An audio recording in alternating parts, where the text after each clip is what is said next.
Well, hey, everybody, welcome to another episode of the Dream Big podcast with Bob Goff and Friends. This is your co host, Scott Schimmel. And today, Bob, I'm excited to have Lisa Bevere on the show. I only know her as a conference speaker and an author, but you know her differently than that. How do you know Lisa? Oh, we've been friends for the longest time. She is fiery and sassy and fun and really tenderhearted. It's crazy. For those of you that haven't experienced Lisa before, she's just got a lot of energy and passion for what she talks about, really wants to speak and empower women. But I want you to hear the things she talks to women about, to me and us as men as well. So, if you're at home, as I'm sure you are, like Bob and I are, and Lisa is, take out a journal, listen in. And she's a deep thinker, she's deep in her faith, and she has something to share with us. So, listen in. Lisa, thank you so much for jumping on the phone. It's so good to be talking to you. Actually, for those of you that are listening, I'm looking at my friend Lisa Bevere right now. Yes, we are both home living the life. Yes, this is a period of time where we get to see each other. Actually, you and I see each other a lot, but it's always at a gathering. And Mm-hmm. you're just about to jump on, and I've just said something, and I was always the warm-up band, and then you have something to say. But one of the things that is true about you is that you speak truth, and you are one of the people that are of a very small group of people that I consider the people that are speaking truth over my life. And I want to thank you about that. You've spoken grandbabies into our life. You've just done, it's really been beautiful. So just such a treat to be doing life with Oh, you. you know what? I have learned so much of truth in love from you. And I love the way you love people, and you've taught me so definitively that you don't have to compromise truth to love people. And I love the way you model that, Bob. And you just encourage myself, my entire family. We talk about being kind to somebody that maybe in the moment we don't feel like deserves it. We'll say, let's Bob Goff them. Let's just be Yeah, nice to them. that's awesome. I'm actually the guy that doesn't deserve it most of the time, that kind of kindness. And I think what we all have to figure out is that we're just not as lovable as we think we are all the time. What we need to have is something a little bit bigger. And I'm just so stoked that you had a book called Stronger. Tell us about that. Tell us about Strong. Yeah. So a year ago, when I wrote Strong, my publisher said, hey, let's talk about women being strong, and let's talk about what we need to actually weave into our core being so that we rise up strong and we go from strength to strength. And one of the concepts, I think a lot of Christian women feel less than if they're strong. If they get sent this message that strong is wrong, that being a Christian woman means you should be quiet, it means you should be passive. And then there's us, me, who rides a ninja motorcycle, who likes to surf and used to shoot guns. This is me, not people, ever people, just guns. And so now all of a sudden I'm like, how do I fit into this Christian, I don't play an organ world? I don't know what's happened. And I had a conversation with this beautiful younger friend of mine, and she had just come out of a meeting where all of that had been put on her, where they told her, you're kind of too much over here, and you're not enough over here, and you're not fitting our package. And while I was listening to her angst and this sob, out of my spirit, I just said to her, you know what? Strong is not wrong. And she just went, you're right. And I began to think, we need to give permission to people to be strong. Because when you don't give women or men valid permission to be strong, then they go in an invalid way. Because we all know we were created to have strength, to have influence, to have contribution, to have connection. And so it was just important for me to have devotions that were bite-sized pieces where I could speak over to them. I'm turning 60 this year. What I wish I would have known when I was 30, what I wish I would have known when I was 25, what I wish I would have known at 40, and telling them to celebrate some small victories. You know, So I good. raised 4 boys, which I don't even remember potty training the last one. He's married now, so I know he's potty trained, but it's a blessed blur in my life. And I just remember going to bed every single night with a long list of failures, thinking, I didn't do this enough. I didn't pray enough. I didn't read my Bible enough. I yelled too much. I did this too much. And I never had this list of victories. And I want to see moms have lists of victories when they go to bed.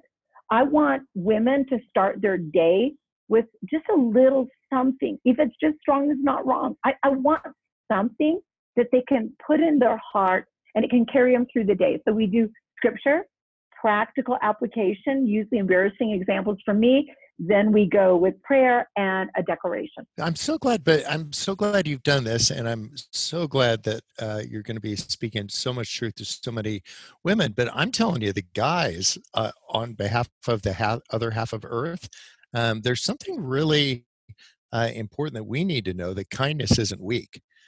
Because Right. sometimes we get a lot of this bravado going, and we think that being kind and being understanding, and one of the things that we've spent some time talking about behind different stages is how we just don't need to swing at every pitch. I Yeah. know because of our friendship, we've been able to just jump on some phone calls to just say, like, what do you do when you're misunderstood, and what do I do when I'm misunderstood?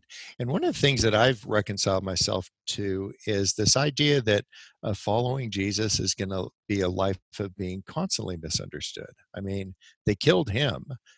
What's going to happen to you and I is we'll be misunderstood, but I don't want uh, young and old women everywhere to be asking men for permission to speak their mind. I think that what we need to do is to say, you're here, you're strong, you're capable. Tell us what you have. Otherwise, I feel like just speaking as a man, I feel like we're getting every other verse of the Yeah. Bible. I want to get all of them, and I don't want to have half of them have to raise their hand to say, may I please say something really meek right now? And to say, like, wow. And I don't want the other half, a bunch of bros, dominating the conversation, or thumping their chest. So I think just for all of us, if we could just take a breath, chill out, listen to one another and what we have to say. I know I've learned a tremendous amount from you. And I love that you're wild and Sicilian. Like, that is just, you're just all go, all gas, no break. I love that about you. I celebrate that in you. Thank But you. you probably get a little bit of pushback every once in a while, huh? Yes, I do. I do. You know what's been amazing for me, and I love what you're saying, and I love that my husband actually likes me being strong. My husband said, Lisa, I'm kind of a bulldozer, so I prayed for a strong wife, or I'll just run somebody over. But one of the things that I've learned is you don't have to be harsh to be strong. It actually takes a whole lot more strength to lift people than it does to hold them down. And Bingo. I love that you're saying, let's lift women. And that is going to require, and let's lift men. You know, my husband and I, everything shifted when we stopped talking to one another as though we're adversarial. Like, this is my idea. Well, this is my idea. Well, this is my, and we began to say, let's fight for something. Let's fight for our relationship. Let's not just fight. Let's actually listen. Let's actually hear one another. And I'll just be honest with you. I've been married for 38 years, and I learned everything right by doing it wrong first. And so I just don't want the next generation to repeat my mistakes. And you know, it's not hard, but it does get kind of lost. And you and I know that following Jesus, he doesn't give us a bunch of complicated orders. It's very simple, but it's not easy. Yeah, And bingo. so what I've had to learn, if I want to be heard, I need to say it the way I'd want to hear it. I don't like to be yelled at. I don't Yeah. like to be threatened. I don't like to be demeaned, and really nobody does. So if I want to learn how to be a strong woman and have strong relationships, I'm going to have to change my approach and understand that as a woman, I'm not a second-class citizen. I'm God's first love. We've And been so we've been we talking a all little are. bit about this thought bubble that we each have, in the cartoons. They have the thought bubble, and there's all the stuff that fills the thought bubble. And for some people like me, I need to make sure I leave some of that stuff in the thought bubble, that I don't let it leak out. And so sometimes what will happen is our insecurities or a false sense of bravado or something will let these things leak out. And it isn't all men; it'll be women as well. But some women, I think, are leaving things in the thought bubble that they need to release into the world. Beautiful things, insightful things, kind things. Sometimes difficult things. Tell me this: one of the things that you've released from your thought bubble over me for years and years is some of the ambitions. We'll sit at a table somewhere in another country, sipping tea, and you talk about your ambitions for your family, your ambitions for your marriage, your ambitions. Tell us about some of the ambitions that you have right now in your life, because I think that's where we learn from each other. Yeah, I love that. I actually feel like I'm starting to glimpse some of my dreams and ambitions for my family. I have always, since I first started having children, which now has translated into the joy for you of grandchildren, I have always wanted to see my sons and now my grandsons and granddaughters go further and farther. And that means that if I want my children to inherit something more than what I can give them, I need to lean into God's promises and away from my fears. And that was something for me that I'm seeing my boys do marriage better. I'm seeing Addison and Juliana, my daughter-in-law, and my son do parenting better. I read Addison's first book, Saint. Okay, really? I've never written anything that good in my entire life. I'm watching him write things, capture things, use words, quote people that are all dead. I'm like, what in the world? He has brought all of my good forward, left like a wise steward the ridiculous stuff, and merged it with his strength. This is my ambition, and my ambition is that my kids will continue to learn from my mistakes, that they'll go further and farther. For my marriage, this is a new season. You and Maria inspired me. I got a puppy. Thank God I've got a puppy. But I am alone with my husband, and it's different. It's different. I'm kind of like, ooh, there's no buffer. It's just us. We're just Isn't here. that crazy? Yeah. I beg my children. I bribe them with food. Come to my house. I will feed you. Come to my house. We'll give you games. Sometimes they're like, yes, we're on our way. Sometimes they're like, you know what? We're going to cuddle and watch a movie. I'm like, what? So I don't like that, but then it makes me super happy. I mean, John and I last night tried to bribe them with some games. And they said, yeah, we don't want to play Monopoly Deal with you. We want to sit home with each other. And we looked at each other and we said, how awesome. Yeah. That all they want to do is be with each other. And Well, it's not because of any kind of virus. It's because they actually love each other. I've got a question for you in relationships. This idea of being strong, sometimes our weakest point is when we have disappointments. Somebody that we're married to, somebody that we've trusted, somebody that is in our close circle of friends has let us down.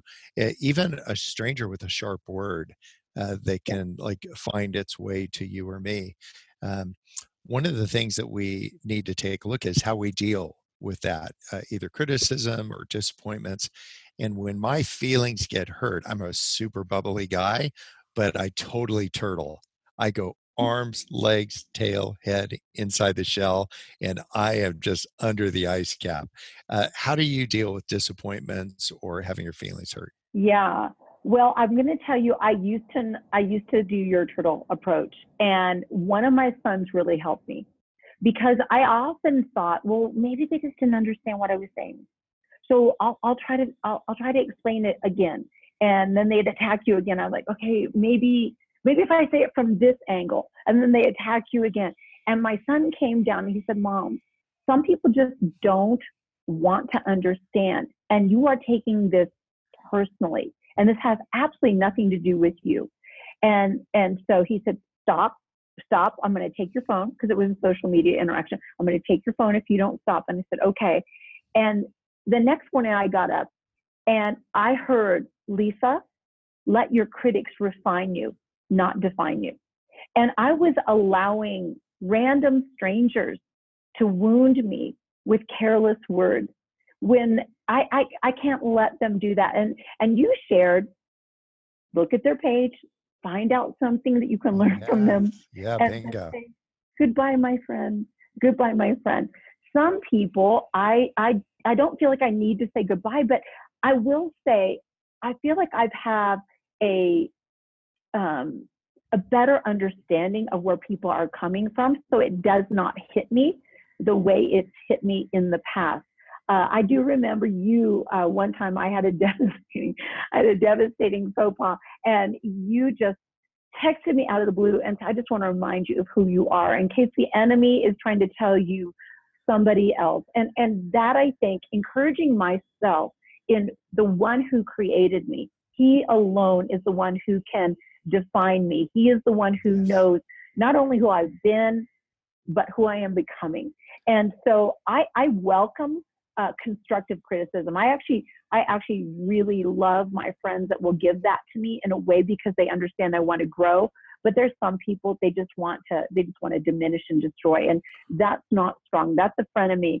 And knowing the difference is really important. One of the things we spent some time talking about is like carving this new groove in our brain, because you need to find a new way to deal with people that are difficult, or a new pattern, even for strong men and women, that they need to bust free of some of the roles that they've had to pursue their ambitions. What would you say to both men and women about the roles that they have as they've kind of defined them, and how we can break out of that role so we can pursue their ambition? Because there might be somebody that's listening to this. I bet there's going to be a whole bunch of people that have an ambition, but they feel like I've got a role that I play in my family, in the church, in my community. And it just feels like that's the impediment to me going after what in my heart has been my ambition for a decade. What would you say to them? Well, I would echo your dream big. And I would also tell them that God weaves things into our heart that have desperate longings, not just for us, but for our world. And that we needed them to go ahead and take the risk and move beyond. You know, strong men build strong women, and strong women build strong men. We don't get our strength by taking it from one another. We get our strength when together we understand that we are building something. And so I think that when we as women have conversations of shrinking back, why am I shrinking back? Is it because I'm afraid that if I actually rise up in this area, I'm going to get a kickback? You are. But what is the risk? So when I look at my beautiful granddaughters, when I look at these women all around the world that would look to me as a leader, I realize that by shrinking, I'm actually taking some sign blocks and putting roadblocks in their way. So I don't have the right to shrink when other people need me to rise. And so I would say, you know, it's never too late. If we're going to quote C.S. Lewis, it's never too late to dream another dream. It's never too late. We need you to actually get in the presence of God and let him whisper. You know, whenever I pray, Bob, it's interesting. I hear God whisper over me beautiful words of destiny. He does not bring up my history. He does not bring up my failings. He speaks to my strengths. He always calls me daughter. He always calls me by that relationship. He doesn't say John's wife. He says Lisa. He calls me by name. And I think too many of us, we have not realized that who we are to God is more important than what we can do. But yet when we realize that love relationship, then we do it with him instead of without him. You know, I'm going to say something, and I hope, and maybe you can help me if I don't say it right.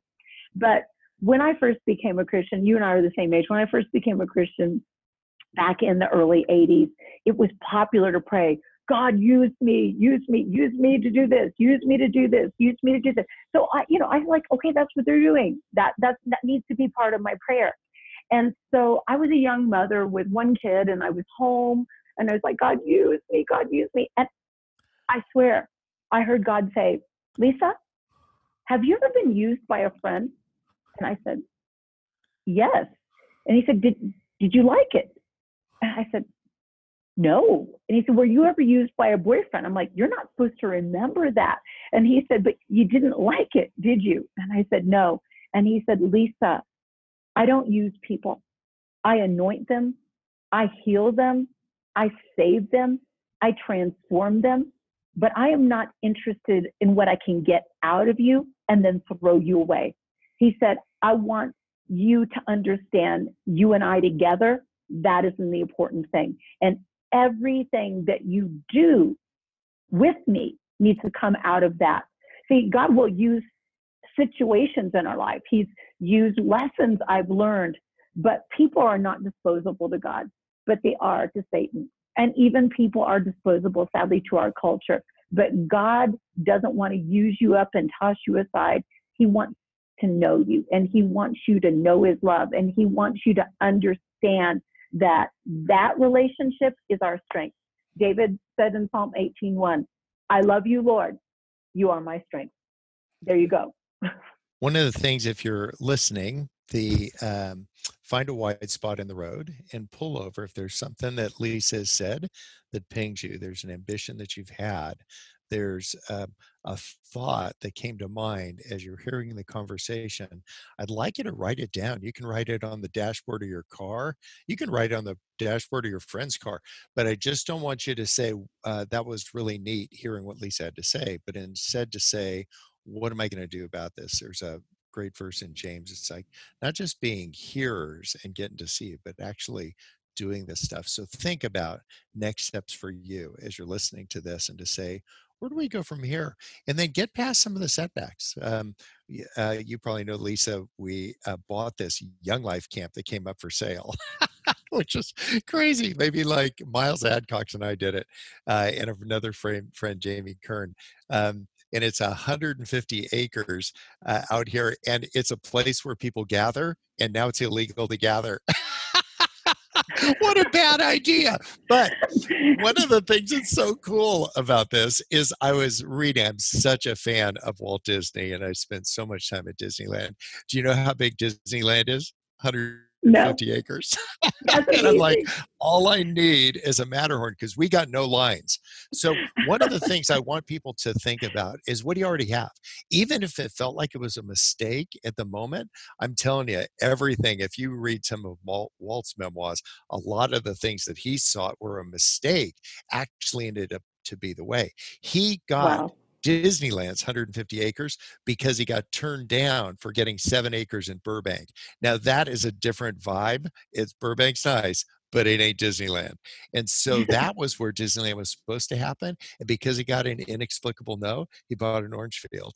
And so I got some crazy things that happened in my life. I got a bunch of acres out in San Diego, and makes me think, what is it, if you're listening, that you got?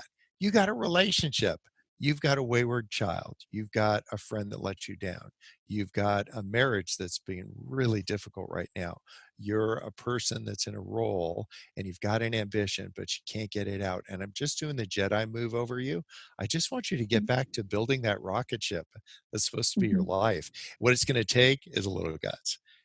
You are fiery, and it'll be interesting for people to say, well, yeah, that works for Lisa Bevere because she is fiery and gutsy and sassy and reverent at the same time.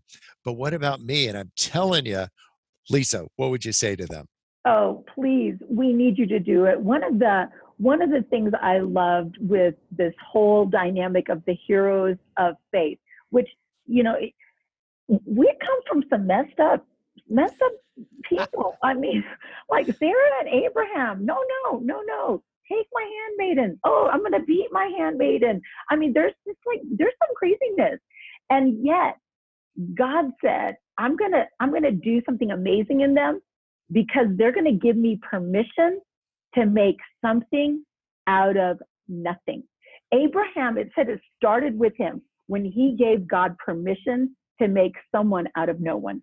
And that's what God, that's his thing. He is the expert on. And yes, I may be sassy and Sicilian now, but you'd have to go back to a 25-year-old girl who lost an eye to cancer when she was 5, who lived in constant terror of people looking at her, whose husband had to beg her to just even speak or dream, who was afraid of everything and brave about nothing. And I stood on the shores in Hawaii, Bob, when I was about 30, and I was counting my kids to make sure no one drowned. And I was standing on the shore and I heard the Holy Spirit say, "You love swimming. Go out there in those waves. Go out where it's over your head and out of control. Go out where you almost can drown." I'm like, "Nope, not anymore, not anymore." That was when I was young. And he said, "Nope, Lisa, I'm going to take you back to where you used to be." And the people that are listening right now, there was not always this fear in your life. There was this wild thing. Somebody told you couldn't be an astronaut. Somebody told you that you couldn't do these things. Well, we are excited because you're maybe like us saying, "I'm a nobody." That's what I said. And God said, "That's what I work with. That is what I do the best with. When you give me your weakness, I'm going to flip it around and give you back my strength." So I'm excited. I'm excited to see what you're going to dare to hope, dare to dream. And hey, Bob, there's 150 acres. They're going to be the best thing you ever did. It's Oh, just come a on. little bit I of just that. know No, it. It's like Tom Sawyer I Island. can't wait to come and see him. Yeah. Well, so you've got another book coming out called Godmother, and tell me about that. For those of you that have ever read Lisa's books, they will captivate you. They will encourage you. Give us the premise of Godmother. So, I am half Sicilian, so I am trying to leverage a little bit of that. But the whole premise was godmothers, why you need one, how to be one. And the truth is, we need people who will come alongside of us and meet us at intersections of crisis in our life and transform everything that looks like a nightmare into a dream. So we'll talk about Cinderella. What did she do? Her godmother shows up. All the evil sisters have gone to the ball. But what did she do? She actually transformed Cinderella's rags to this beautiful, amazing garment. She gave her everything she needed. She gave her the pumpkin. It becomes a carriage, all these different things. But we have a disconnect between the generations. And so what I want to do is, at my 60-year-old age, embrace my Sicilian, embrace my ability to make connections with people at intersections and say, "Hey, I'm going to help you transform what looks like trouble into triumph." And you're going to have a little reminder. It's going to be your glass slipper. It's going to be that thing that identifies you. It's going to be that thing that elevates you. And just really setting a generation on a path where they can inherit the promise and not the pain. So One of the that's my things hope. that I want you to do, if you're listening, is to be thinking about these ambitions that you have, and you could even take the ambition to appoint yourself as a godparent to somebody. As somebody, you don't have to ask for permission. If there's a theme in this, it's to quit asking for permission to do things that you've already been given permission to do. We're like trying Beautiful. to try out for a role that we already cast for. And so what we're cast for is to be there for one another in really meaningful ways and to connect with one another. And so I just appreciate you. Thank you so much, Lisa, for making time to visit a little bit and for having a fire in your belly and for just being a really good friend. You're Oh, one of the handful of people that I have called before in difficult times to just say, "Hey, I just want to talk to somebody super safe." And if you're listening, be one of those people that are just super, super safe. And that could be perhaps your greatest ambition. You won't, mm, build a dam and give water to 1 million people. What you'll do is give 1 cup of cool water to a person who needs it right there. And that's the stuff that we're going to be talking to Jesus about for eternity. So thank you, G. I'm really, really grateful for you spending the time. oh, I loved it. Thank you so much. It's so great to see you. We know for many of you, you have big dreams and big ambitions that you want to pursue, but you don't really know how, and you hardly ever have the time to get around to focusing on them. Well, many of you have the time now that the world is shutting down, but the question is still, what do I do next? For a limited time, we're opening up 3 of the Dream Big digital courses. One for adults, one for college-age students or 20-somethings called Dream Big Taking Off, and our latest digital course for people who want to become public speakers. Now that you've got the time, let Bob guide you step by step. Go to dreambigframework.com/courses to learn more and sign up today. Well, Bob, the thing that I think stuck out to me in your conversation, a lot of times when we're talking about dreaming big and finding your ambitions, we're thinking about projects to start, books to write, organizations to found. But she talks a lot about her family and having ambitions lived out through the people that she's raised. And I don't think we talk enough about that. So what do you think? How did that strike you? Yeah, I couldn't agree more. I think the idea of loving people within arm's reach, whether it's a family that you have or other close relationships that you have, but you just love people right where you're at and to know why you're doing what you're doing. That's one thing that I've known of Lisa for as long as we've been friends. She's actually really clear on why she's doing what she's doing. And I just hope that I can have that kind of clarity in my life as well. And if you're listening and some of these things pinged you, don't just write it down and say, what a swell idea. Say, what am I going to do about this? What is it that is my next move? Well, thanks so much for listening, guys. We will see you next week.